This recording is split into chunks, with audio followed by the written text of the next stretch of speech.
ሰላም ሰላም እንዴት ናችሁ? ወደ ጠልሰም ቻናል ቤተሰቦቻችን እንግዲህ ዛሬ አዲስ ፖድካስት ለመጀመሪያ ጊዜ ይዘን ቀርበናል። አጠገቤ ዘማሪት ሄለን አለች። ድንግል ማርያም እንባችንን ማበሻ ሐዘን መርሻ የምስጋናችን መፍሰሻ ድንግል ማርያም እንባችንን ማበሻ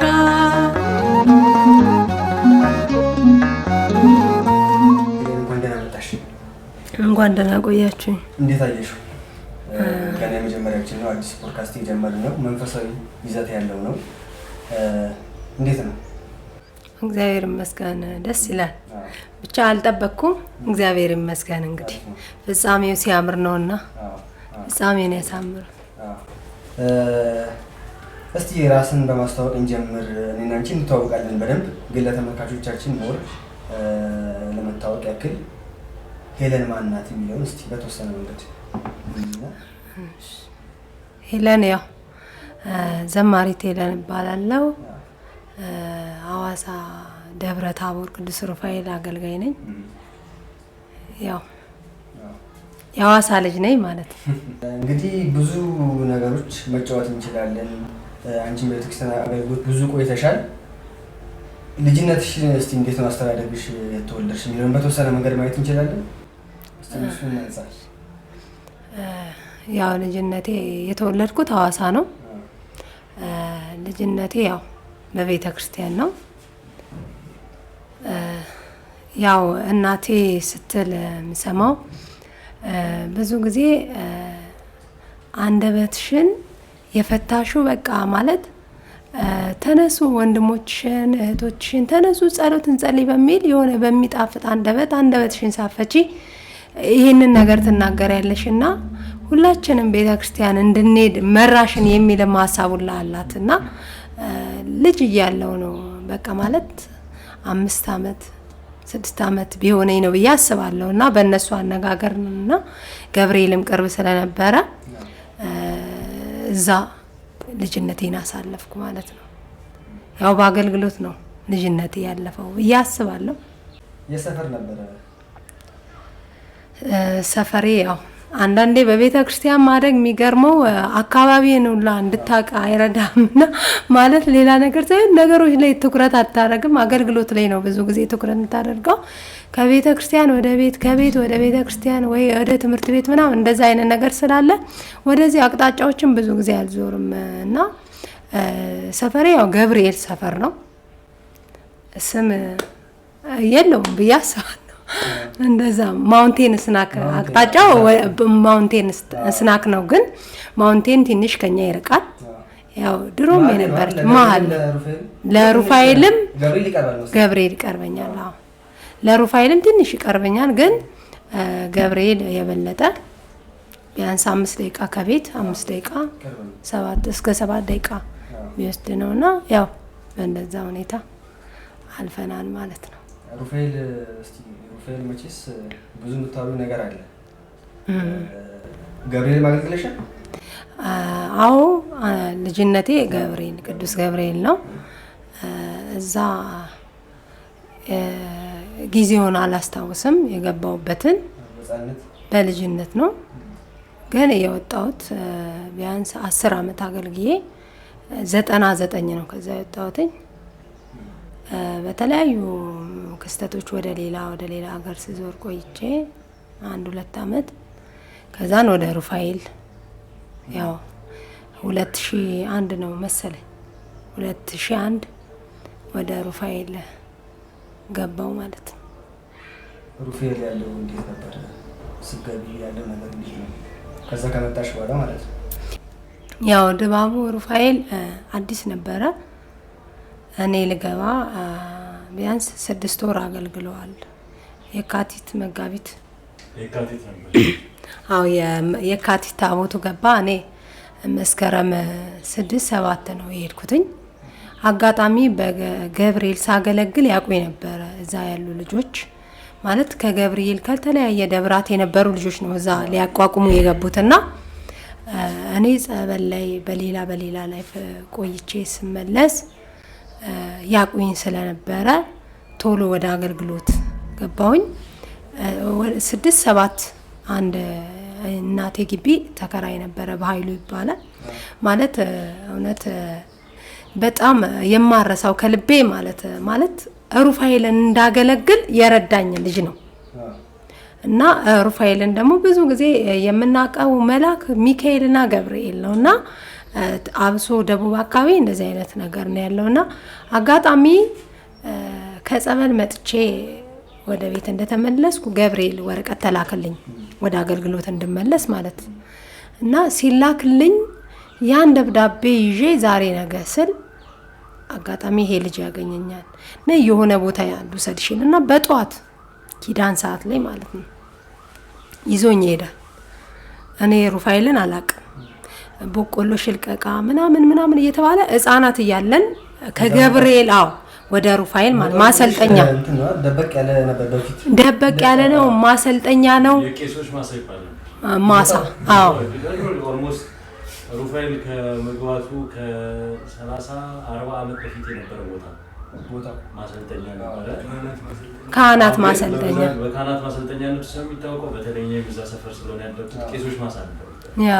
ያው የደም በቆሎ ይሄ ዘይቶኒ ምናምን የገዛ በርከሽ ጫካ ነበር። ገበያ ላይ ስለሆነ አዲስም ሲሆን ደግሞ በጣም ሰፊ ነበርና አጋጣሚ ያንን ማሳ በቆሎ ሽልቀቃ እየተባለ ሲኬድ እኛ ልጆች ስለነበረን አንሄድም እና በዛ ነው ማቀው ውስጤ የሚያቀው ያንን ቦታ በዛ ነው እና ይዤሽ ልሂድልና የት ነው ስለ የሆነ ቦታ አንቺ እዛ ቦታ ላይ መግባት አለብሽ የሚል ሐሳብ ዝም ብሎ እያወራኝ ሄደን ልጅ ነኝ በሰዓቱ እና ወደዛ ሄደን ልክ ግቢው ላይ ሲደርስ እንዲህ ገፍትሮኝ ማለት በር ላይ ቆሞ ይሄው አንቺ እዚህ ነው ማገልገል ያለብሽ ብሎ እንዲህ ገፍቶኝ አስገብቶኝ ጥሎኝ ሄደ ሳይሳለም ማለት በቃ የእውነት እግዚአብሔር ወዶ ብዬ ነው ማስበውና በቃ ውለታውን አረሰው መቼም መቤቴን ከልቤ አይወጣም በቃ ያለች ከልቤ አይወጣም አረሰው እና እግዚአብሔር ይመስገን ያኔ ገባን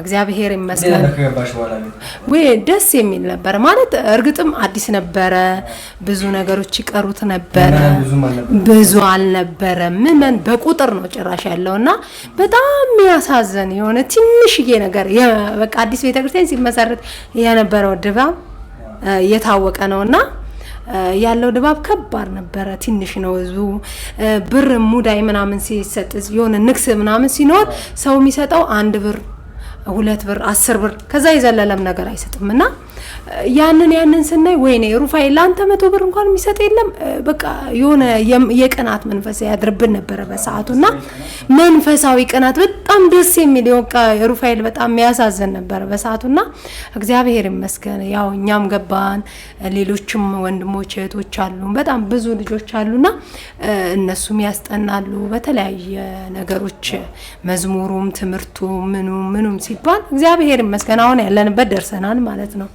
ያው እግዚአብሔር ይመስገን አገኘሽ መጀመሪያ ላይ ከአገልጋዮች አብዛኛዎቹ እዚህ ሰላም አገልጋይ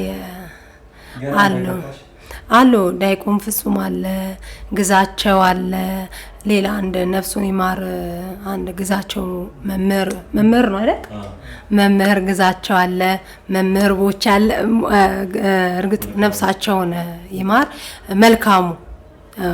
መልካሙም ግዛቸው ማርፈዋልና እግዚአብሔር ነፍሳቸውን በቅዱሳን ጎን ያቁምልን እነሱ አርፈዋል አሉ አሁንም ወንድሞች በመልካሙ ሌላ መልካሙ አለ በጣም ብዙ ልጆች አሉና ያው በተለያየ ነገር ያው ዓለም ይዛቸው በፊት የነበረውን ነገር ታውቃለሽ አሁን ደግሞ ያለበትን ደረጃ ታውቂያለሽ አይደል እግዚአብሔር ይመስገን ከበፊቱ እርግጥ ያው ጊዜ ሲሄድ አሁን ላይ ያለው ሩፋኤል 16 ዓመት በ16 ዓመት እንግዲህ ብዙ ለውጥ ይኖራል ብለን እናስባለን እና እግዚአብሔር ይመስገን በብዙ መንገድ ትልቅ ለውጥ አለውና ያው እግዚአብሔር ይመስገን አሁን ትልቅ ለውጥ ላይ ነው ያለው። እንዴት ነው አገልግሎት ወደ አገልግሎት ህይወትሽ ደግሞ እንግባ? እግዚአብሔር ይመስገን ጥሩ ነው። አሁን ያሉ ልጆች በቴክኖሎጂ ተጠምደው መዝሙር አጥና ብትለው የሚያወጣው ደብተር አምጣ ስትለው ሞባይል የሚያወጣበት ትውልድ ላይ ደርሰን የሆነ ነገር ብትለው ተቆጣችኝ ብሎ ቤተክርስቲያን ለቆ የሚሄድ በቃ ማለት የተለያየ ነው። በቃ አገልጋይ እኔ እውነት በጣም መፈራው ነገር ቢኖር አገልግሎት ለወደፊት እንዴት ይሆናል ብዬ እሰጋለሁ። የእውነት ቁም ነገር ሲሆን እፈራለሁ። በቃ እንዴት ይሆናል ብዬ አገልጋይ ሚኖርም አይመስለኝም። ማለት ስናየው አገልግሎቶች በጣም ተበላሽተዋል። ዝማሬው ምኑ የምናያቸው ድባቦች ሁሉ እንደ በፊት አይደለም። የበፊት እኮ አገልግሎት ጣም አለው። ቁጣው እንኳን በሰንበት ትምህርት ቤት ቁጣው እንኳን የሚቆጣን መምህራችን እንኳን ጣም አለው። በሰዓቱ ቢከፋንም ዛሬ ህይወት ሆኖናል። ያ ቁጣ በውስጣችን ሰርጾ መልካም ፍሬን አፍርቷል። እግዚአብሔር ይመስገን። እና ዛሬ ያለውን አገልጋይ ደግሞ ልቆጣ ብትል ቤተክርስቲያን ለቆ ይሄዳል። በቃ ምንድነው ችግር ይባል አከለ ተቆጣችኝ ይላል። መንገድ ላይ ሱሪ ለብሶ ብታዩ ብትመክረው ተመልሶ አንተ በምትመጣበት ሰዓት ላይ መንገድ ላይ ከተገናኛችሁ ሊያገኝ ፈቃደኛ አይደለም፣ መንገድ ለቆ ይሄዳል። ስለዚህ ከባድ ነው አገልግሎት፣ ከባድ ነው አገልግሎት። ደግሞ ሚያዘን እኛ ትኩስ ወይ በራዱን ነው፣ ትኩስ ወይ ዓለምን ምሰል ወይ መንፈሳዊ ሁን ነው። ስለዚህ እኛ አገልጋይ ካልሆንን እኛ ህይወታችን እኮ ስብከት ነው አይደለም? ህይወታችን መስበክ አለበት። አካሄዳችን፣ ንግግራችን፣ አመጋገባችን፣ ነገር ዓለማችን ሁሉ ክርስቶስን መምሰል አለበት። ነገር ግን አገልግሎት ያለው ነገር ከባድ ነው። በቃ ማለት እኔ እንጃ ፈራለሁ። ብቻ እግዚአብሔር ብቻ መጨረሻችንን ያሳምረው እንጂ ያጽናን። እንዲ ባለንበት እግዚአብሔር ያጽናን እንጂ አገልግሎት ከባድ ነው። ምናልባት ግን አሁን እዚህ ጋር አገልጋይ ያሰጋኛል የሚለው ነገር ምናልባት ችግሩ የኛ ሊሆን ይችላል። ዘመኑን ዋሽቶ አገልጋዮችን እንዴት አድርገን መያዝ ይገባል ነው ማለት ነው። ቴክኖሎጂ መረጥ ለምሳሌ አሁን ከኛና ከአሜሪካ ስታነጻጸር አሜሪካ ላይ ያለው የቴክኖሎጂ ሁኔታ አጠቃቀሙም የተለየ ነው፣ ብዙም ነው። እዛ ሀገር ያለውን አገልግሎት ስታይ በጣም ትቀናለህ። አሁን እዚህ ከምናገለግለው አገልግሎት አንፃር ማለት ዘመኑን ዋጅቶ ይዟቸዋል። አትሊስት ተጠቅሞበታል። እንዴት ነው ዘመኑን ዋጁ? ትክክል ነው። ዘመኑን መዋጀት አለብን። እርግጥም አገልግሎት ሲገለገል ማለት እኛ ዓለምን መስለን እየሆነ እኮ ነው። አሁን ዓለማዊ አገልግሎታችን ጭፈራ ነው የእውነት ማለት ዘመኑን ዋጅተን ነው አገልግሎት። እኛ ሽብሸባችን ራሱ እንትን አለው አይደለ? ስርዓት አለው አይደለ? ለምንድን ነው የምናሸበሽበው? ለምንድን ነው የምናጨበጭበው? ለምንድን ነው ከበሮ የምንመታው? የራሱ የሆነ ስርዓት አለ አይደል? ዘመኑን እየዋጀን ስንመጣ ደግሞ ምን እየሆነን ነው? ስርዓታችን ቤተክርስቲያን የምታስቀምጠው ስርዓት እንዳለ ሆኖ ግን ይሄ ቴክኖሎጂ መጠቀሙ ቴክኖሎጂ እየተጠቀሙ እንዴት ነው አገልግሎታቸውን ማስኬድ ያለባቸው? አያይዘው አሁን በፊት እንዲህ ቁጭ ብለን የምንማርበት ምናምን ነገር አሰልቺ ሊሆን ይችላል። አሁን ለዚህ ትውልድ ማለት ነው ቴክኖሎጂ ተጠቅመን ለይሄ ኦንላይን የምናስተምርበት ሁኔታዎች የተለያዩ ነገሮች አሉ። ከተነሳ ዲቴል ከገባን ማለት ነው የኛ ክፍተትም ሊሆን ይችላል።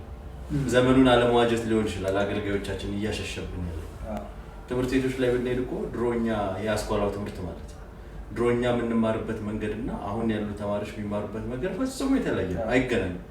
አገልግሎቱም ተመሳሳይ ይሄ አስኳላው ዓለማዊ ትምህርት በተቀየረበት መንገድ ቤተክርስቲያንን ስርዓታችንን ዶግማችንን ቀኖናችንን ባልጎዳ መልኩ በዛው ሼፕ ማድረግ የምንችል ከሆነ አገልጋዮችን ማንይዝበት ምንም ግን ትክክል ነው ማለት ትክክል ነው። ዘመኑን መዋጀት አለብን። ግን ዘመኑን ስንዋጅ በምን መልኩ አገልግሎትን እንዴት ነው ማስቀጠል ያለብን ነው? ከበፊቱ የተሻለ ነገሮች አሉ አገልግሎት ላይ በጣም የተሻሉ ነው። እኛ በኮምፒውተር አይደለም በቃል ነው ስንማር የቆየ ነው። ወንበር ላይ ተቀምጠን አይደለም ያገለግል ነው። መሬት ላይ ሲቆጡን መምህሮቻችን እኮ ጆሮአችንን ይዘን አሸዋ ላይ ተንበርክከን ስንትም ፍዳ አይተን እስክሪብቶ በመሃል አስገብተው በቃ ስንቀጣ ሁሉ አገልግሎት ከረበሽን ሁላ ስንቀጣ በምን መልኩ ነው የምንቀጣው? 3 ወር አገልግሎት ታቆሚያለ። የሆነ ጥፋት ካጠፋ 3 ወር ከመዝሙር ክፍልም ሆነ አንተ ካለበት አገልግሎት 3 ወር ትቀጣለህ። ነገር ግን እዛ ደብር ላይ የሚካሄደው አገልግሎት የሰንበት ትምህርት ቤቱም ይሁን የምንም ይሁን ኮርስም ይሁን ምንም ይሁን መተክ ተሳተፋለህ። አንድ ቀን መቅረት አይቻልም። ያንን ተሳትፈክ ከበሮ እንኳን መምታት አትችልም። የሚገርምክ ስትቀጣ ማለት ከበሮ እንኳን አትመታም። እና መተክ ተቀምጠክ ያንን ተሳተፋለህ። ልክ 3 ወሩ ሲያበቃ ይሄው ቅጣቴ ጨርሻል ወይ በመሀል የሆነ ጥፋት አጥፍተህ ከሆነ በዛው ይቀጥላል። ካላጠፋ ደግሞ ይሻርልሃል ማለት ያልፋል። በቃ እንትንን ጨርሳን ወደ አገልግሎት ተመልሳል። ያውን አገልጋይ እኮ መቀጣት አይችልም። አሁን አንድ ወጣት ቤተክርስቲያን ሲመጣ ምንድናቸው ፈተናዎቹ ነው በጊዜው? አሁን ለምሳሌ በእኛ ጊዜ ትልቁ በቃ ከያዘን ካሰናከለን ምን ካለን ኳስ መጫወት መሯሯጥ ምናምን ሶሻል ሚዲያውም ፊልሙም ምናምኑም በዚህ ሌቭል ላይ አልወጣም። አሁን አስተውላችሁት ከሆነ ኤቭሪቲንግ ስልክ ላይ አለ።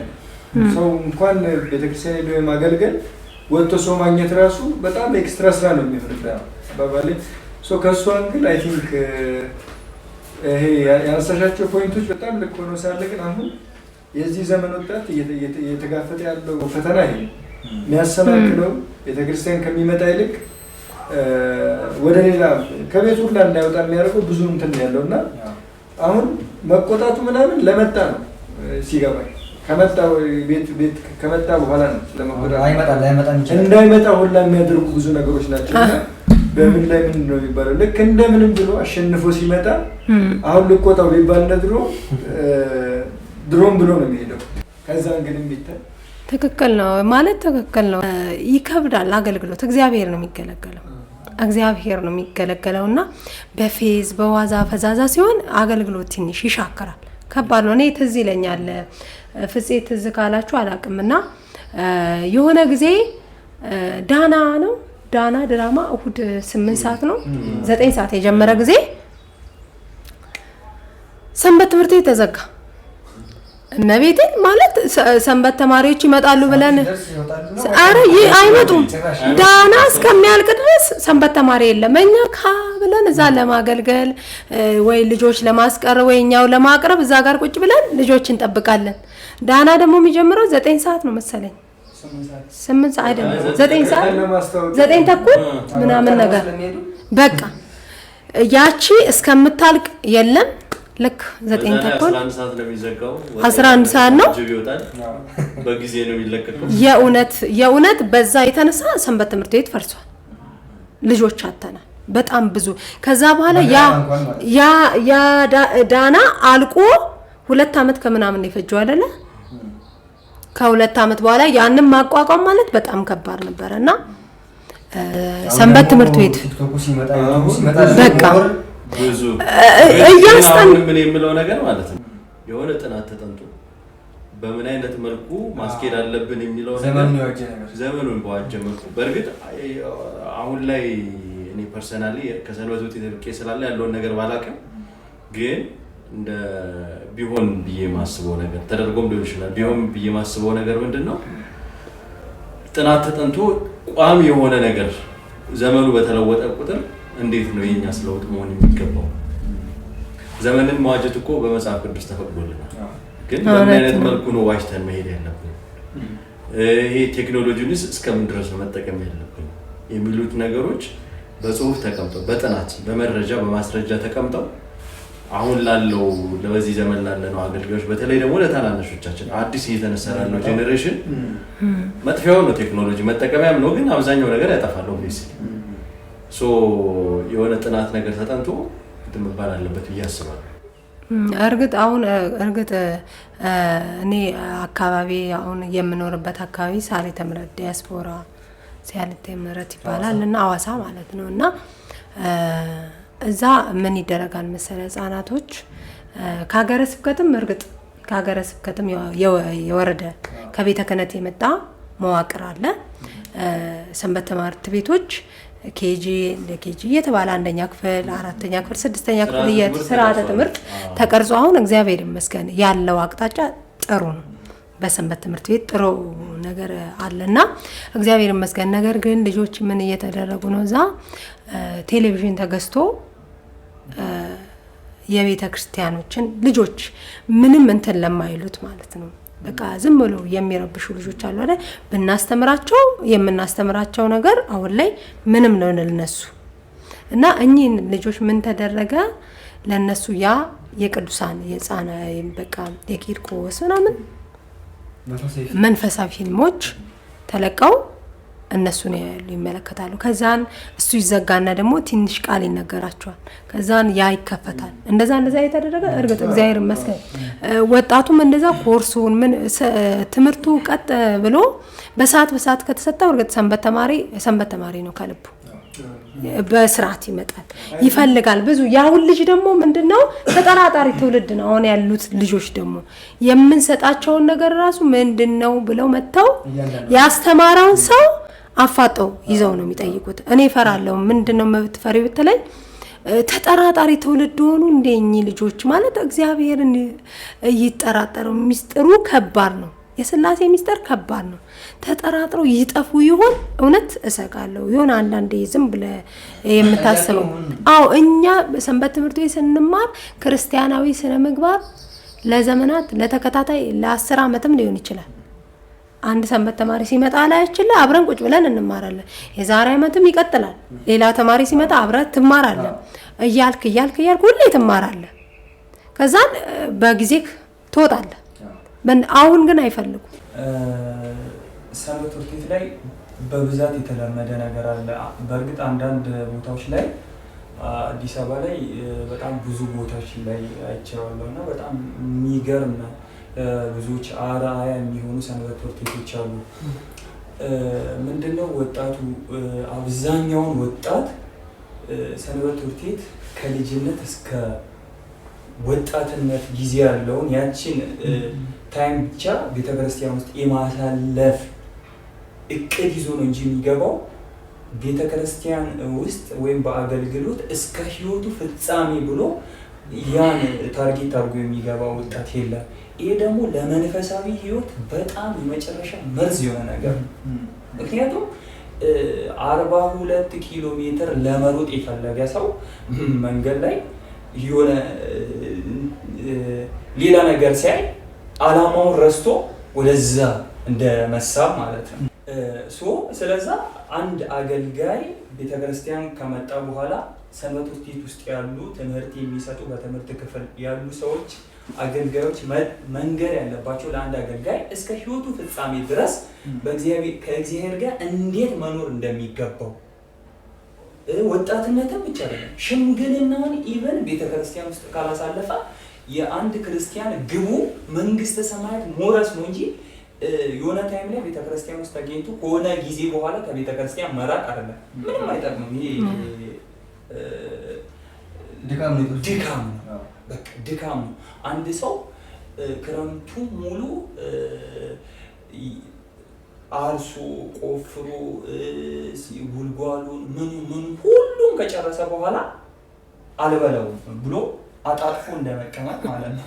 ወቅቱ ምናልባት ስንት ነገር ካደረገ በኋላ አልበላውም ብሎ እጁን አጣጥፎ እንደመቀመጥ ማለት ነው።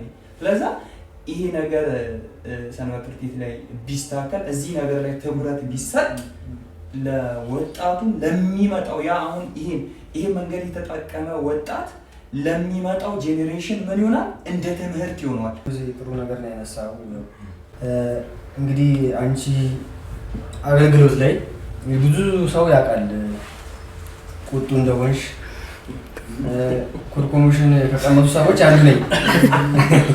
ሌላም ሰው አለና ምስቲም እንዴት ምንድነው እንዴት መጣ ነው የምንለው ነው ምንድነው ያለሽ አመለካከት እዚህ ላይ ስታስተምሪ ስታዘምሪ ስታላምጂ ያለው ነገር እስቲ? እሺ አመሰግናለሁ ለዚህ ጥያቄ። ያው እኔ አንተን ልጠይቅ የኔ ኩርኩም አጠፋክ ወይስ አለማክ? በጊዜው ጎርቶኛል። አሁን ግን ያው ስናደግ ነው ብዙ ነገሮች የሚገባን። ቀደም እንዳልኩሽ ሰንበት ትምህርት ቤት ላይ በተለይ ህጻናቶችን ስታስጠኝ ሊሆን ይችላልና ቁጡነት አለ፣ ጎሸም የማድረግ ነገር አለች። እሷ ነገር እንዴት መጣች የምትባል እስቲ?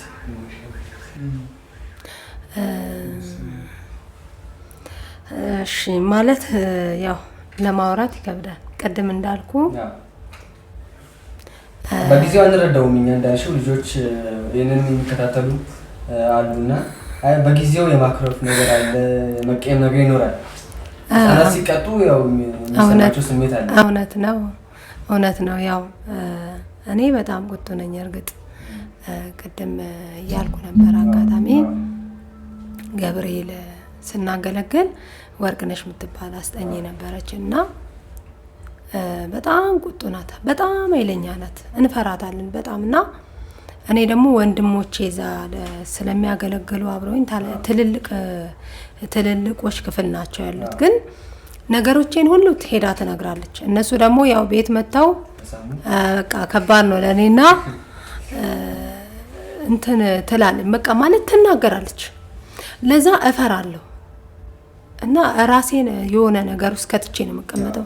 ሌላው ባወራው እኔ ነው የምጠራው ስሜ ሄለን ትላለች እና በተቀመጠችበት ላይ ካለችም እዛ ሆና እስክሪብቶም ከያዘች ድንጋይም ተያዝ ምንም ተያዝ ትወረውራለች ወደ እኔ ሁሌ ማለት ለራብሽ አረብሽ የእውነት አላውቀውም እስካሁን ድረስ እና እኔ እንጃ አላውቅም። እኔ እንጃ አይ አረሳም እንዴት እረሳለሁ ብያቸዋለሁ። ፍራቻ አለኝ ወንድሞቼ በጣም ፈራለሁ እና ብዙ ጊዜ እንደዚህ አይነት ክስተት ይከሰትብኛል።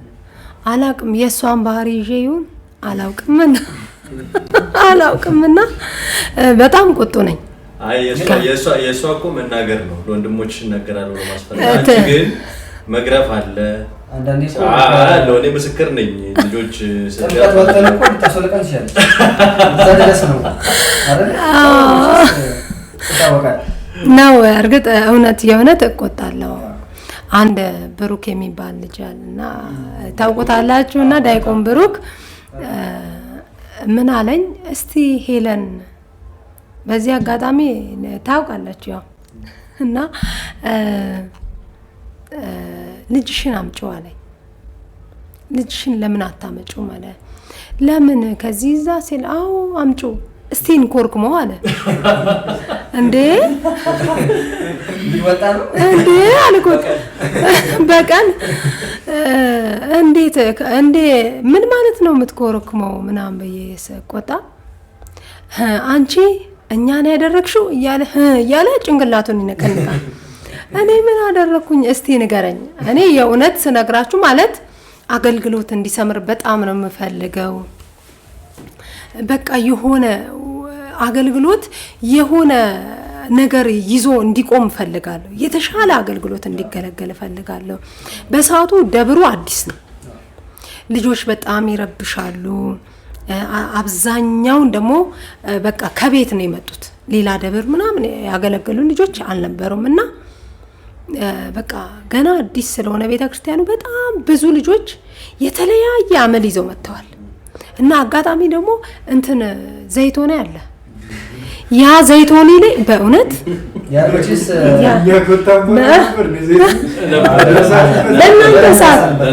በእናንተ ሰዓት አሁንም አለ፣ ግን እንደ ድሮ አይደለም። ፍሬ የለውም። አሁን አንደኛ ፍለፊት ነው። አይ ፍለፊት ግልጥ ያለ ነው። እንደ በፊት ከቤት ጀርባ ያ ቤት ስለፈረሰ ድሮ ጀርባ ነበር። በጣም ብዙ ነበረ። ሰርቪስ አልነበረ። እዚያው አሁን ያለበት አዳራሽ እሱ ጀርባ ጋር ቤቱ ስለሚሸፍን ማንም እንትን የሚለው ነገር በጣምም ያው ይለያያል። ያሁኑና የድሮ ሎሚ ጎመዝዝ ዘይቶኔ ያለ ከእንደገና ደግሞ ኖርማሊ ስንቀምሱ በብዙ ፍሌቨር ነው። የሚገርመው ግን ከኛውን ህፃናት ስንፈልግ እዚህ ምድር ላይ ካጣናቸው በሬሊያ ካጣናቸው ወደ ላይ ወደ ዘይቶኔ ከጦጣ ጋር በቃ ልጆች ደም ትዝካለሽ ረፍት ወጥተው ምን ሰበሰባቸው ከዛፍ ላይ ማለት ይሄ የተፈጠረው ደግሞ አሁን ባለው እንትን ነው ያሉት ልጆች ጋር ነው የተፈጠረው እንጂ በኔ ሰዓት የእውነት ልክ ግቢ ሩፋኤል ግቢ ስመጣ ዛፍ ላይ ካሉ ልጆች ከላይም ሊፈጠፈጡ ይችላሉ። በቃ እንዴት በእውነት ነው ብላችሁ እንዴት እንደሚዘሉ እኔ እደነግጣለሁ። እነሱን ከላይ ሳይን ሲወድቁ በጣም ነው የምደነግጠውና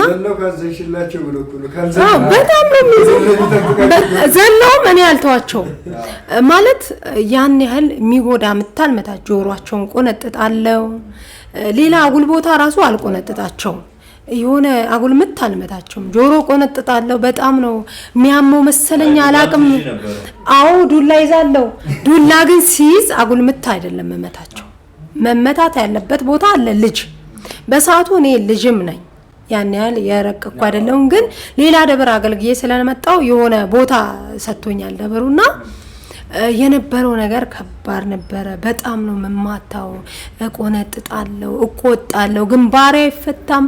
ያ ሆኖ ሳለም ቤተሰቦች እየመጡ ሄለን እባክሽ ልጄን ግረፊ፣ ልጄን ተቆጪ ሲል ምንድነው የኔ ምት የእውነት ትክክል ነው የሚል ሐሳብ በውስጤ ሰረጸና በጣም በቃ ዲክታተር የእውነት በቃ ለራሴ ማለት መለያዬ ሆነ። እዛ ቦታ ላይ ስመጣ ልጆች ዘለው ይወርዳሉ፣ ስመጣ ትንሹ ትልቁ ይደነግጣል። በቃ ራሴን በምን አይናየው ልጅ ነኝ በትልቅ አይናየውና በጣም ትልቅ ነገር ውስጥ ገባው። እግዚአብሔር ይመስገን እና አሁን እግዚአብሔር ይመስገን የቡርክ ልጅሽን አምጪ አለ። ቅድም አስቆማችሁኝ፣ በወሬ መሀል ቆመ። ልጅሽን አምጪ ለምን እንኮርኩመዋል እንዴ? ምን ማለትክ ነው? አንቺ እኛን ያደረግሽው ምናምን እያለ ያወራል። ምን አደረኩኝ እስቲ ንገረኝ። አላውቅማ። እስቲ እዛ የተቀመጠ ሰው ነው የሚያውቀው። አንተ አታውቅም፣ ብዙ ጊዜ ትረሳለህና እስቲ ምን አደረኩ ንገረኝ አለ። አንቺ አለ እኔ አንዴ ትዝ ይለኛል፣ ጓደኞቹ ተሰብስበዋል፣ ትዝ ይለኛል አለ።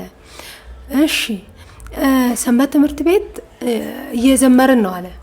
እኔ የእውነት በጩኸት የሚያነሳ ልጅ አልወድማ ዛሬ እና የሆነ መዝሙር መረጥሽና ዘምሯልሽ፣ አንሱዋልሽ፣ እኩል አንሱ እስቲ።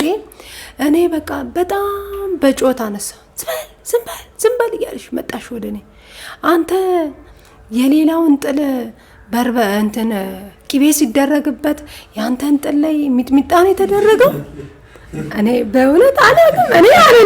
እኔ የእውነት አላልኩም። እኔ አላልኩም እና እኔ ረስቼ እኔ እንጃ ይሄን ያህል ስሜታዊ ሆናለሁ ብዬ አልጠበቅምና በጣም ነው የደነገጥኩት። በጣም ነው ያፈርኩት። ያለ የነበረኝ ስሜት ከባድ ነበርና ከዛን ቀጠለ። ልብስ አልበሰሽኝ አታውቂም አለ።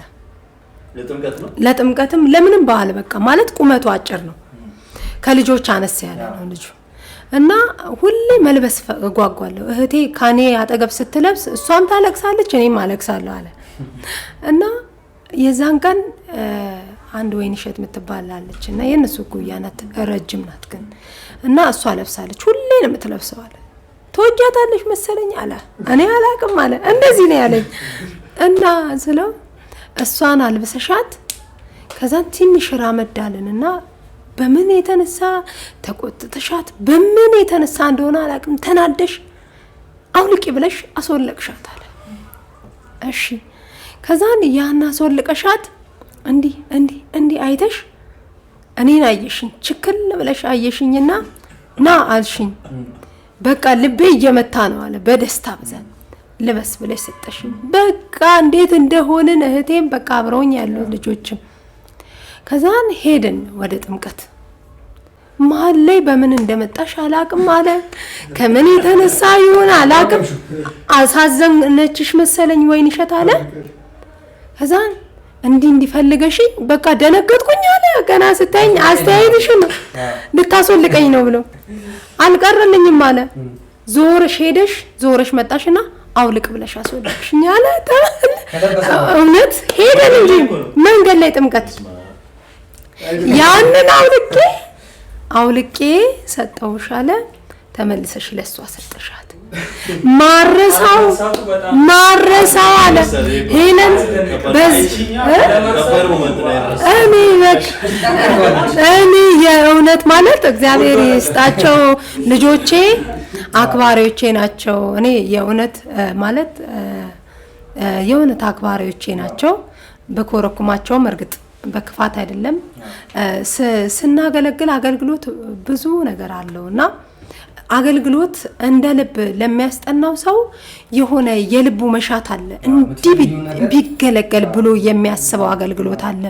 ልጆች በዚህ መስመር ቢሄዱልኝ ብሎ የሚያስበው አለና ያ ሳይሆን ሲቀረው ያማዋል። በቃ አገልግሎት ከልብ የሰረጸ ነው። ከውስጥ ነው መገልገል ያለበት። አንድ አስተያየት ለመስጠት ይሄ ልጅን ከመቅጣት አንጻር ማለት በተለይ አሁን ቤተሰብ እኛ ሰንበት ቤት በምናገለግል አመራር ስትሆን ምናምን ቤተሰብ አንተን አምኖ ነው የሚሰጥ ኃላፊነት የሚሰጥ ልጅን በመንፈስ ኦልሞስት እዛ ጋር የተሰበሰበው የሰንበት ቤት አመራር ሆነ የበላይ ሲኒየሮች ምናምን ብለን የምናስባቸው የክርስትና አባት የክርስትና እናት እንደማለት አደራ ነው።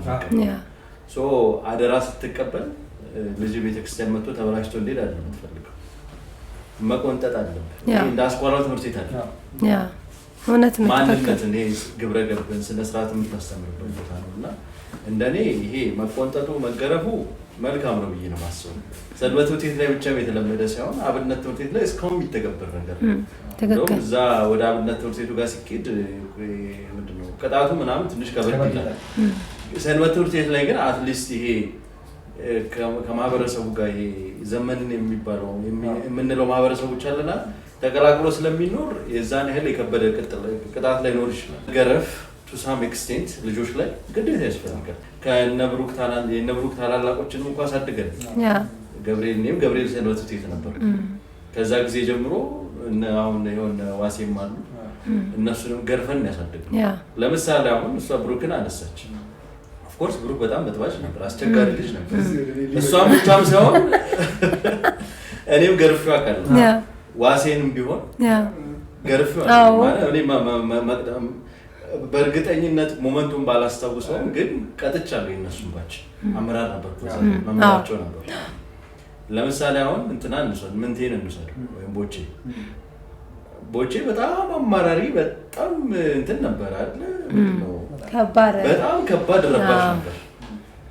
እኔ እዛ ሰንበት ትምህርት ታላላቆች ሆነው እጁ ያላረፈበት ሰው አለ ብዬ አላስብም።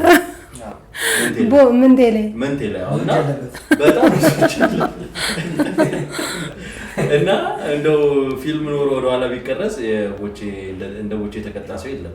ግን አሁን ላይ ሰንበት ትምህርት ቤት ላይ ስንሄድ የሰንበት ትምህርት ቤቱ ኪ ፐርሰን በዛ ሰዓት መቀጣቱ በዛ ሰዓት መኮርከሙ ለዛሬ ማንነቱ ጠቅሞ ትክክል።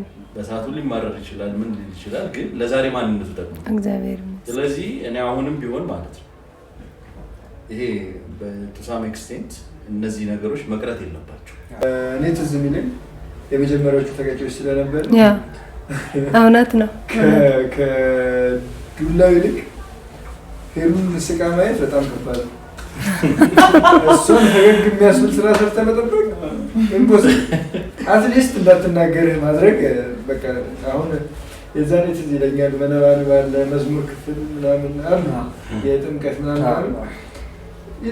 አሁን አገልግሎት ነው መዝሙር ነው። ግን ደግሞ እንደ ልጅ የምትበጠብጠዋል አውቀህ ድምፅ ትቀይራለህ፣ ከበሮ ስትመጣ ታፈጥራለህ፣ ትተዋወቃለህ። እሷም ታውቃለች ምን እያረክ እንደሆነ፣ አንተ ምን እያረክ እንደሆነ ታውቃለህ። ልክ ዞር ስትልበት ትስተካከላለህ መልሰህ ማለት ነው። እና አይ ቲንክ ቀጥሎ የመጡት ባሾች ላይ ትንሽ ማሻሻያ ተደርጎበታል መሰለኝ። ከምንም በላይ ያው ማለት እንደ ጊዜው የሚገርማችሁ ግን በዚህ እኔ በልጆች ለምጄ ቤተክርስቲያን ለምጄ መንገድ ላይ ሰው እንዲናገረኝ አልፈቅድም። ማለት የሆነ ሰው አጋጣሚ የሆነ ክስተት ከከሰተ ሄጄ ጆሮ ቁንጥጣለሁ። ትልቅ የሚሆን እንዲህ ይባላል ከሰው ጋር ከኔ ጋር አይደለም። እኔ እግዚአብሔር ይመስገን መንገድ ላይ እኛ ነጠላ መልበሳችን ተከብረናል። እግዚአብሔር ይመስገን በነጠላችን ተከብረን ነው የምንንቀሳቀሰው። እና መንገድ ላይ ሰው ከሰው ጋር የሆነ አጉል ንግግር ሲነጋገር ስሰማ ሄጄ አንተ እንደዚህ ይባላል ጆሮ ይዤ ማለት ትልቅ የሚሆን በቃ አንዳንዴ ደነግጣለሁ። ወይኔ ጌታ ሆይ ምን እየሆንኩኝ ነው? ለምን ቤተክርስቲያን የሆነ ነገር አስቀምጣለች በልባችን በውስጣችን። ያ ሰው ከጥላቻ እንዳልሆነ ይረዳናል ማለት ነው። በቃ ማለት ቤተክርስቲያን እኛ እግዚአብሔር ይመስገን እውነት በቤተክርስቲያን ከብረናል እግዚአብሔር ይመስገንና ያ በጣም ውስጥ አለና እርግጥ ዛሬ ላይ እንደዚህ ልቆጣ ልግረፍክ ማለት አትችልም። ልቆጣክ ማለት አትችልም። የድሮ ልጆች የሉም። ተቆንጥተው የሚቀመጥ ልጅ የለምና እኔ ለራሴ እንትን ይለኛልና እግዚአብሔር ይመስገን ብቻ እግዚአብሔር ይመስገን። መታወቂያ ነው ያው ቁጣዬ። ግን ስለ ቁጣሽ አወራን፣ ስለ ቁጥጫሽ አወራን። ምንድነው የሚያስደስትሽ? በምን ትስቂያለሽ? እግዚአብሔር ይመስገን። የሚገርማችሁ የሆነ የመጀመሪያ ልጄን አርግዤ 2010 ማለት ነው 6 ወሬ ነው ጥምቀት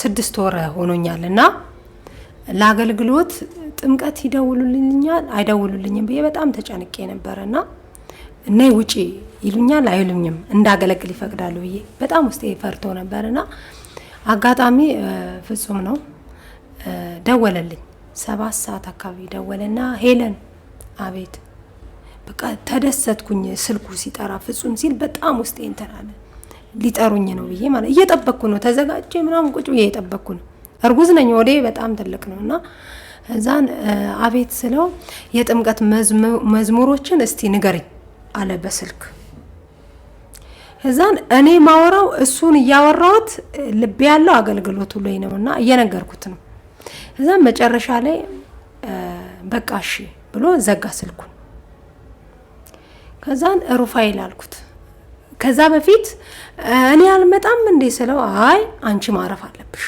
አለ በቃ የሆነ ነገሬ ነው ተከፈፈው አገልግሎት በጣም ነው የምወደውና የሆነ ነገሬ እንትን አለና ከዛን ሩፋኤል አልኩት አሁኑኑ እንዲደውሉ አድርግ የእውነት ነው ምናችሁ መቤቴን እኔ ማገልገል ፈልጋለሁ አሁኑኑ እንዲደውሉ አድርግ አሁኑኑ ያልኩ አለቅሳለሁ ቁጭ ብዬ ጥምቀት ነው እንግዲህ ከባድ ነው ለኔ ጥምቀት ከባድ ነው ከዛም በኋላ ትንሽ ቆይቶ ወላዲቷን 10 ደቂቃ አልቆየም ደወለ አቤት ስለው ነይ ትንሽ የሆነች ቦታ ላይ እስከ ሆነች ቦታ ታገለግያለሽ ከዛ ትወጫለሽ አለኝ እሺ ያልኩትና ወዲያው ልብሴን መጀመሪያ ለብሻለሁ በቃ ተጣጥብኩ ምን አልኩኝና ሩጫ ባለቤቴ ወዴት ነው ሲል አገልግሎት ልክ ሲያዩኝ ደነገጡ ከዛን አይ አሁንማ ሄለን አትማታም አሉ አሁንማ ሄለን ታዲያ ገና ስመጣ አሁንማ ሄለን አትመታም አሁንማ ሆዷ ውስጥ ልጅ ስላለ ትራራለች የመራራት ስሜት ይኖራታል ይላሉ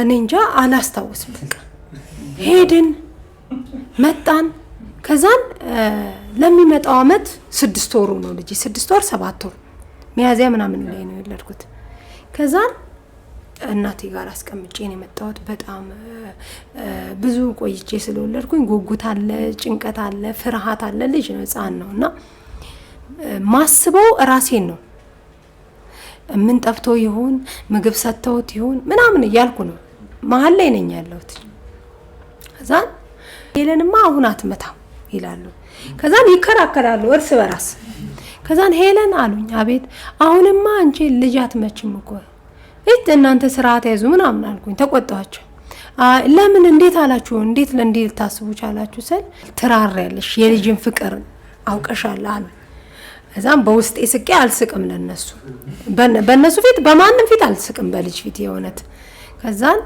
ውስጤ ስቆ ሲሪየስ ብዬ ተቆጥቼ አለፍኩኝ ከዛ በኋላ የእውነትም ከሩፋኤል እስከ ጥምቀተ ባህር ሄደን እስከምንመለስ ድረስ ማንንም ሳልነካ ገባን ከዛን የእውነት እነሱ ይዘው ይሄንን ጉዳይ ይዘው ልክ ስንገባ ከገባንም በኋላ አርፈን ሄለን እኮ ሰዓት መታን መጣች ሰዓት ነካን መጣች ተብሎ ቀውጢ ተፈጠረ እመቤቴ ነው ገረመኝ ለራሴ ገረመኝ ማለት ሐሳቤ የት ነበር ማለት ነው ልጄ ምን በልቶ ይሆን ምን ጠጥቶ ይሆን እሱ ነበር በሰዓቱ ማለት ጥላቻ ኖሮኝ አይደለም በፊትም አገልግሎት ነው ግን አራስም ስለነበርኩኝ ገናም ስለነበርኩኝ ምን ሆኖ ይሆን የሚል ሐሳብ ስጋት ውስጥ ገብቼ እንደዛ አይነት ነገር ተፈጠረና እቺን ሐሳብ መቼ ማረሳውም የእውነት ስነግራችሁና ያው እግዚአብሔር ይመስገን ብቻ ሁሉን ይሸከማል አዲሱ እንግዲህ በቅርብ የወጣ የመዝሙር አልበም እንግዲህ ጥሩ ነው በደንብ የተሰማ ነው ብዬ አስባለሁ እሱ ደግሞ እናነሳለን ግን መዝሙር ሳንድ መዝሙር ከሱ ላይ አይደክም ሁሉን ይሸከማል እያለ አይደክም ሁሉን ይሸከማል ሳያጎል ሁሉን ይመግባል ዙፋኑ በእሳት የተከበበ ነው። እግዚአብሔር ቸር ነው።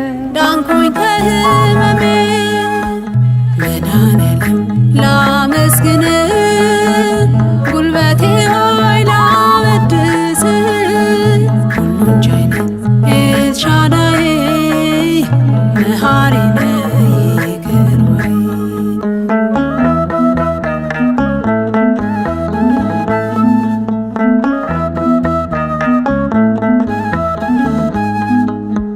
መጽናኛ ያንተ ነህ በጨነቀኝ ጊዜ የምታገልልኝ የልቤን ትካዜ።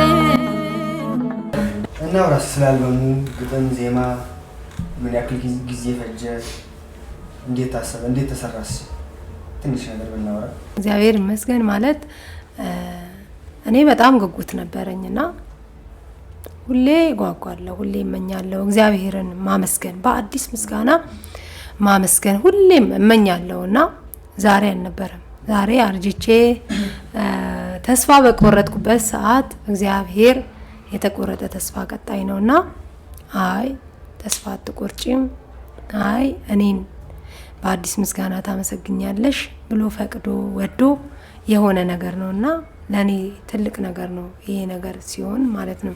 ለምን ከልጅነት ህልሜ የእውነት አንድ መዝሙር እግዚአብሔርን አንድ መዝሙር በአዲስ ምስጋና አመስግኘው ብሞት፣ አንድ ዝማሬ ነጠላ፣ አንድ ዜማ እውነት ብሞት፣ ህልሜ አንድ ዝማሬ ዘምሬ ብሞት የሚል ነው። እውነት የእውነት ስነግራችሁ ማለት ከምን የተነሳ ነው ይመስለኛል የልጅነት ነገር ነው። ጉጉት ነበረኝ በጣም በዘመር ባገለግል እያልኩኝና እግዚአብሔር ይመስገን በጊዜው ነው። ብዙ ሰው አረፈድሽ የሚል ሀሳብ ያቀርብልኛል። በቃሽ፣ አርጅተሻል፣ ደክመሻል፣ አርጅተሻል ለእውነት ይሉኛልና ከመድረክ ዘምሬ ስወርድ ሄለን በቃሽ ለሌላ ልቀቂ እንዴ አንቺ እኮ አርጅተሻል ምናምን የሚል ሀሳብ ከማልጠብቀው ሰው ይገጥመኛልና እንዴ እጅ አልሰጥም እንዲህ እያልኩ እጄ እንዲህ እያደረጉ እጅ አልሰጥም፣ አገለግላለሁ። እግዚአብሔር እኮ በእድሜ የሚገደብ አይደለም፣ ሁሌም ብናገለግለው እግዚአብሔር አምላክ ነው የሚል አቋም ስለነበረኝ እግዚአብሔር ይመስገን። አንድ ወንድም አለኝ ፍጹም ጫላ ይባላል እና ይኸው እዚህ ውስጥ አለ። ጥያቄ ማለት ማርጀት የሚለውን ነገር ምን አይነቱ ማርጀት አልገባኝም። ሳይሽ በጣም ልጅ ነሽ ገና ዶን አልገባኝም። ማርጀት እዚህ ጋር ማለት ነው እሷን ላግዛትና ትንሽ አንዳንዴ በእኛ ቤተክርስቲያን ውስጥ የሆነ በሰንበት ሆቴል ደረጃ በተለይ ሲገለገል አንድ ሰው ካገባ በኋላ ከወለደ በኋላ ቤተክርስቲያን እንትን የሚል ይመስለዋል መቆም አለበት እና እነዛ ነገሮች ይሄ አጓጉል አመለካከት ስለነበሩ አርቲፊሻል የሚለው ነገር ከእንደዚህ አይነት ሴንስ የመጣ ይመስለኛል። አዎ ማለት ቀደም ጊዜ እያነሳ የነበረው ነገር ነበር። ብዙ ይሄ አመለካከታችን መስተካከል ያለበት ነገር አለ። ሰንበት ትምህርት ቤቶቻችንን መስራት ያለባቸው በተለይ ይሄ የሆነ ደረጃ ላይ ከደረሰ በኋላ የሚወጣ ነገር አለ። እኛ ጋርም አለ አመለካከቱ። እነዛን ነገሮች የሚሰበስብበት ነገር ቢኖር ጥሩ ነው። እሱ በሌላ አጀንዳ እናነሳዋለን እና አርቲፊሻል ተብላ የተጠቀሰችበት ጉዳይ በእንደዚህ አይነት ጉዳይ ይመስለኛል ነው ማለት ብዙ ጊዜ ሳገለግል የሆነ ተስፋ የማስቆረጥ ሀሳብ የሆነ አጠገብ ካለ ሰው ሩቅም አይደለም ካጠገብ ሰው አለና ከሩቅ ሰው ቢሆን ደስ ይልሃል፣ ካጠገብ ሲሆን ይከብዳል። ተስፋ የመቁረጥ ነገር ውስጥም ትገባለህና ያ ነገር በጣም የእውነት ተደጋጋሚ ነበር። መዝሙር ላወጣ አካባቢ ግን ሀሳቡን አላውቀውም፣ እንደማወጣ አላቅም። እኔ ግን ልመናዬ ሁሌም አለና ሰው ግን ተደጋጋሚ ይሄ ሀሳብ ሹክሹክታው አለ። ሁሌ ከመድረክ ስወጣ እይ የሚል ሀሳብ ይቀርብልኛልና በጣም ይከብደኝ ነበረ። በምንድነው እኔ በብዙ መንገድ የመጣው ሰው ነኝ፣ ብዙ ነገር አይቼ የመጣውኝ ልጅ ነኝና ያ ነገር ለኔ ምን ሆኗል? ጥንካሬ ነበረ። ያ ነገር ለኔ አቅም ሆኖኝ ነበርና አረ እግዚአብሔር የተቆረጠ ተስፋ የሚቀጥል ነው፣ ምንም እጅ አልሰጥም እንዲህ ይላቸው ነበረ። ወይንስ ከነሱ ዞር ስል ሰይጣን ተስፋ ቁርጥ ብዬ ገባለሁ ወደ ስራ ቦታዬና ብዙ ጊዜ እንደዚህ አይነት ክስተት ይከሰትብኛል። እና የሚገርመው በዚህ አመት ውስጥ ነው ወንድሜ ፍጹም ጫላ ምን አለኝ፣ የሆነ ግጥም ይዞ መጥቶ እስቲ ነይ አለና ምሰራበት ነው ቅድሳት ነው ነይ እቺን በይ ብሎ ሰጠኝ። እኔ በፍጹም አልገመትኩም። ዝም ብዬ እዛችሁ ሰማሁት፣ እዛችሁ አልኩት በይ አጥኚ ብሎ እንዲህም አላለኝም። ዝም ብዬ ነገሬን ለሰው ማውራት አልወድምና በውስጤ ዝም ብዬ አጠናሁት። ከሱ ጋር እደዋወላለሁ። በዚህ ቀን ነይ አለኝ አዲስ አበባ። በቃ ከእግዚአብሔር ጋር ነው ያወራሁት የእውነት ለምን የልቤ መሻት ስለነበረና ቀጥ ብዬ ከእግዚአብሔር ጋር አወራው፣ ከፍጹም ጋር አወራው። ተነስቼ ወደ አዲስ አበባ መጣሁ። ሲሳይ ወልድ አረጋይ ነበረ ግጥሙን የሰጠን። ሊያየኝ ተገናኘን። መዝሙሩን ግጥሙን እያየ ወይ የሩፋኤል ብትሰራ የሚል ሀሳብ እንደውም አለኝ ለሰው የሰጠሁት የሆነ አጋጣሚ ሳይሰራው የተቀመጠ ምናምን ብሎ ሀሳቡን ሼር ሲያደርገን እዛው እንዲልክልን በቃ ስቱዲዮ 8 ሰዓት ነው የምንገባው አይደለም 8 ሰዓት ነው የምገባው። ከዛ በኋላ የተገናኘ ነው 4 ሰዓት ነው። ያንን አደረጋ። አቤት ሄዶ ወደ 6 ሰዓት ያንን ግጥም ላከልኝ፣ አነበብኩት። 8 ሰዓት ላይ ስቱዲዮ ገባሁት። 2 መዝሙር አዲስ አበባ መጥቼ እኔ አንዲ መዝሙር ገብቻ አልሄድም። በቃ ማለት የእግዚአብሔር ፍቃድ ነው በሰው አይደለምና በቃ 2ቱን ገብቼ ወደ ሀገር ሄድኩኝ። እግዚአብሔር ይመስገን ሲመጣ በቃ እኔ አላቅም ማለት እኔ የእውነት ሙሉ አልበም ሰርቻለሁና እንደዛ መዝሙር የተደሰትኩበት አይደለም። በቃ ማለት ደስታዬ ወደር አልነበረውም። እግዚአብሔርን በአዲስ ምስጋና እኔም ትውልድ በቃ የሆነ እንትን የሚል ነገር ነበረ። ደስ የሚል ስሜት ነበረ። በገኒ ዜና ቤተ ማርኳል የዘጋ ስግደት ጉልበቴ ሰግዷል። በእግዚአብሔር ዘንድ ሞገስ ስላለሽ ንጽሕት አርሴማ እያልኩኝ ልጥራሽ። ለእግዚአብሔር ዘንድ ክብር ስላለሽ ንጽሕት አርሴማ እያልኩኝ ልጥራሽ። ስለ አልበሙ እያወራን ነው እና ግጥምና ዜማውን እስኪ ትንሽ ማን ግጥም ሰራልሽ? ዜማስ ስንት ጊዜ ፈጀችን? ባጭሩ ላይ እሺ ያው ግጥምና ዜማ አብዛኛውን ሲሳይ ወልድ አረጋይ ነው። ከዛን መሶበ ወርቅና ገብረ መንፈስ ቅዱስ የተወሰነ ሰለሞን ምንውዬለት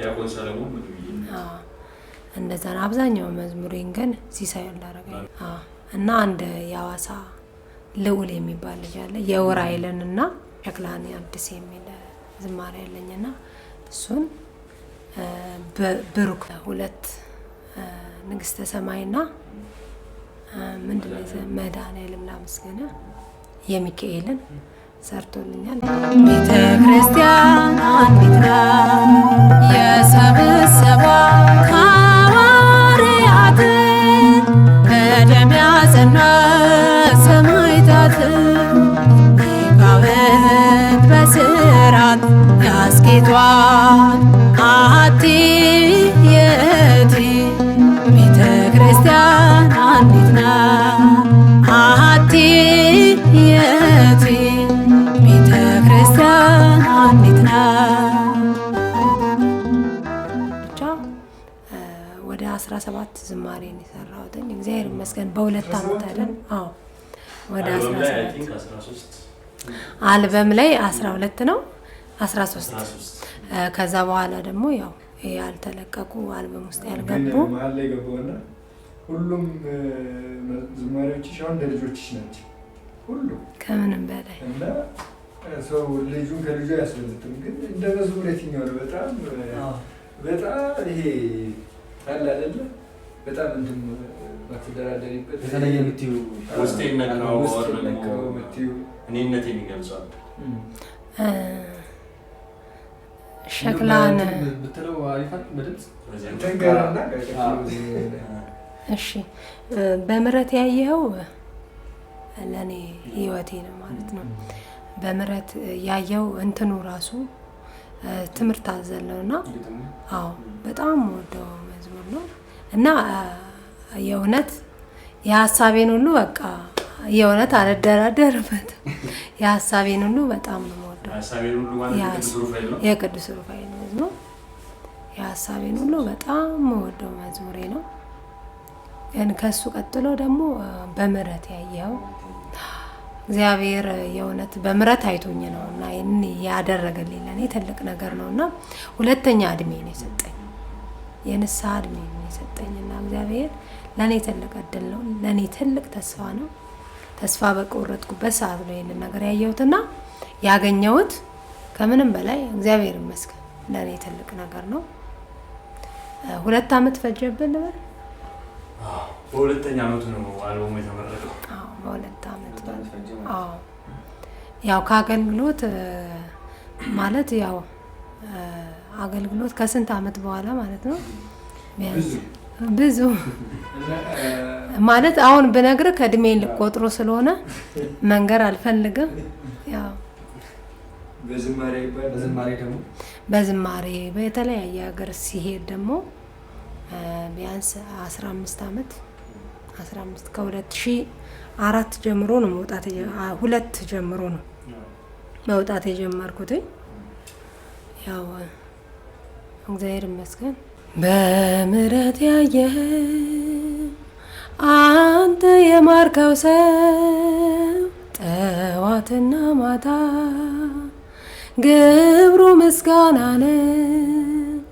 ተመስገን ተመስገን ተመስገን ዘላለም የፍጥረቱ ጌታ ቸሩ መድኃኔዓለም በምህረት ያየኸው አንተ የማርከው ሰው ጠዋትና ማታ ግብሩ ምስጋና ነው።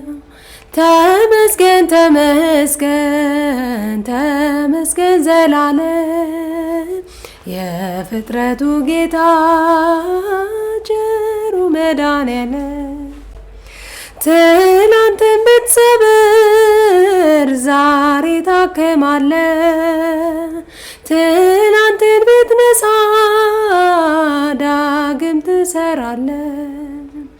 ነገርን በጊዜ ውብ አድርገህ የምትሰራ ድንቅ ነህ እግዚአብሔር ስም የተፈራ። በምህረት ያየው በምህረት ያየው አንተ የማርከው ሰው ጠዋትና ማታ ግብሩ ምስጋና ነው። ተመስገን ተመስገን ተመስገን ዘላለም የፍጥረቱ ጌታ ሳበን ካንተ ኋላ እንሮጣለን፣ አንተን ብቻ እናያለን። ለበጎች ግድ የሚል ቸርነኛ እግዚአብሔር ነህ፣ ለበጎች ግድ የሚል ቸርነኛ እግዚአብሔር ነህ። ሳበን የአዲስ አበባ ብርድ በጣም ይከብዳል። የሆነ ስነግራችሁ በጣም ይከብዳል። ጉሮሮ ያዞራል። በጣም ብዙ ነገሮችን ይነካካል። እውነት በጣም በጣም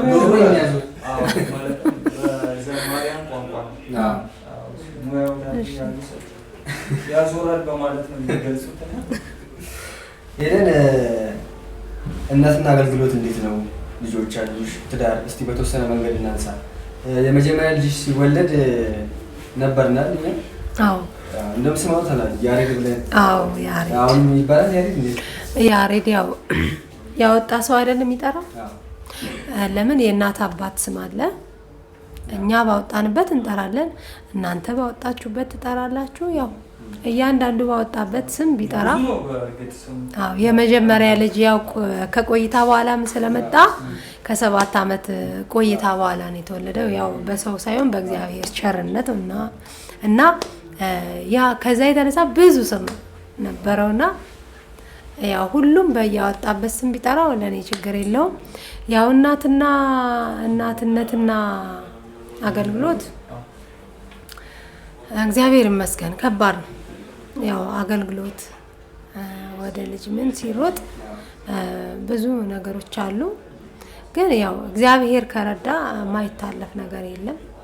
ሁሉን ያው እግዚአብሔር ይመስገን ባለቤቴ የሚደግፈኛል አገልግሎቴ እሱ ስለሚረዳኝ እኔ ወደ አገልግሎት ስወጣ እሱ ይዛል፣ ስመለስ ያው ቤትም ልጆች ስላሉ የሚይዙ እግዚአብሔር ይመስገን። ያው በትዳር 13-14 ዓመቴ ነው ካገባው እና ልጅ ፍሬ ያገኘሁት ደግሞ 7 ዓመት ቆይታ በኋላ ነው። ያው ላይ እግዚአብሔር ይመስገን 2 ልጆች አሉኝ። እግዚአብሔር ይመስገን ክብሩ ይስፋ። እና አገልግሎት ያው እግዚአብሔር ይመስገን አገልግሎቱን በአንድ ጎን ልጅ ማሳደግ፣ ትዳር በአንድ ጎን የራስም የግል ስራ አለኝ። ሶስቱንም ያው ይዤ እግዚአብሔር ይመስገን በቸርነቱ እየሮጥን ነው። አገልግሎት ማቆም አልፈልግም እና ግዴታ ማገልገል ስላለው የኔ ግዴታ ማለት የራሴ ግዴታ ነውና እግዚአብሔር ይመስገን ጥሩ ነው። ይለን ያው ብዙ ነገሮችን መጫወት እንችላለን። ብዙ ነገር ስለምንተዋወቅ ብዙ ነገር ማውራት እንችላለን። ግን ከጊዜም አንፃር ያለውን ነገር እዚህ ጋር መጨረስ እንችላለን። ግን ለወደፊት ሄለንን በምን እንጠብቃት? ምን እያሰበች ነው? ማለት እግዚአብሔር ቢወድ ቢፈቅድ በእንደዚሁ ብቀጥል ደስ ይለኛል። በእኔ ሳይሆን እኔ ውስጤ ፍላጎት አለው፣ እቅድ አለው፣ አላማ አለኝ። ባገለግለው ባልቆም የሚል እቅድ አለኝ፣ ፍላጎት አለኝ እና የኔን ፍላጎት ብቻ ሳይሆን የእግዚአብሔር አምላክነቱ ቸርነቱ ሲጨመርበት ይረዳናል ብዬ አስባለሁ እና ያው እንደ እግዚአብሔር ፍቃድ ያው አሁንም አጋጣሚ አዲስ አበባ የመጣሁት ያው ለዚሁ ስራ ነውና ያው ጠብቁኝ እህቶቼ ወንድሞቼ ጠብቁኝ ነው። ሌላ መዝሙሮች ምን ላይ ማግኘት ይቻላል? አብዛኛው መዝሙር ወደ ማቶት ቲዩብ ላይ ይገኛል። በቅርብ ያው የራሴን ቲዩብ እግዚአብሔር ቢረዳኝ በዛ ይጠብቁኝ። ግን አሁን ለጊዜው በማቶት ቲዩብ በራማ ቲዩብ አለውኝ። ሙሉን የሚፈልግ ካለ ደግሞ በእናንተ ያገኘኝ። አዎ ታችሌ ስልክ ቁጥር እናስቀምጣለን። ደስ ይለኛል። ለምን መዝሙር የምትፈልጉ እንግዲህ ኮንታክት ማድረግ ይቻላል። ምስጋና ካለሽ ብታመሰግኙ አካል ካለን በዚሁ አጋጣሚ ከአልበሙ ውጪ በእኔ ህይወት የማይመሰገን አለ ብዬ አላስብም። እኔ ለመቆሜ እግዚአብሔር ይመስገን። ትልቁ መመስገን ያለበት ያው እግዚአብሔር ነው። ወላዲተ አምላክ፣ ቅዱስ ሩፋኤል፣ ቅዱሳን ጻድቃን ሰማዕታት በጠቅላላ በእኔ ህይወት ድንቅ ስራ አላቸው። እግዚአብሔር ይመስገን። አዎ እንደየክብራቸው እግዚአብሔር ይመስገን። ሌላው በእኔ ህይወት እንግዲህ እጁን ያልከተተ ማንም የለም። በጣም ብዙ ሰዎች አንደኛ ወንድሜ ዲያቆን ዶክተር ፍጹም ጃላ እግዚአብሔር ከክፉ ሁሉ ከክፉ አይን ይጠብቅልኝ፣ ከክፉ ነገር ሁሉ ይጠብቀው። ሁለተኛ እኔ ማንን ልበል? ከባድ ነው ለኔ፣ ከባድ ነው። አዎ በጣም ብዙ ናቸው።